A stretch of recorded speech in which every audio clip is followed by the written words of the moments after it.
I've got this Skil 3386 bandsaw, and the bottom band broke here because it was dry rot. I pulled this top one off.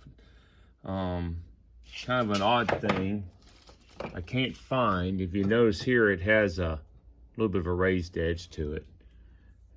And the existing band off top, which is in sad shape, has a groove in it. See that? What I have that I received off Amazon says it'll fit, has no groove, but I'm gonna look at removing this thing. So the first thing you see is there's a retaining pin there, and I've got the pliers here, and we're gonna pull that pin off, pull this wheel out, because these come sized small, so you have to stretch them a lot to get them on there.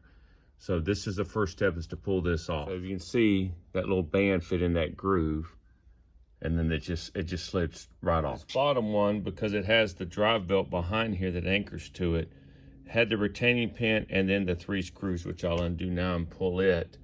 I've got the top band on, and again, it's kind of odd because it's got that groove. We're gonna see if it works in the end.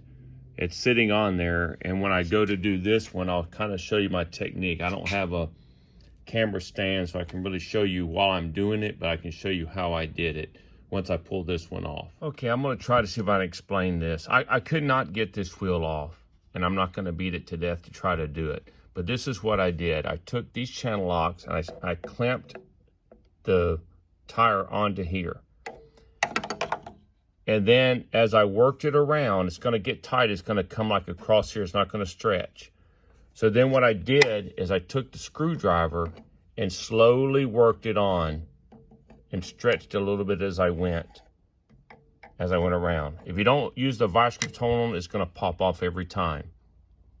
So again, vice grip's clamped somewhere. It doesn't really matter where. And it'll probably come across here like this. It won't even be close. And then I went to one corner, one edge, and I slowly started stretching it. And I held it with my fingers here so that it wouldn't slip back off, while I used the other hand to move a little bit further over, a little bit further over, a little bit further over until I had it all on there. And then once it's on there, it's just a matter of just trying to center it on there. And so there we go, they're both on. I just have to put my screws back in here and my retaining clip on.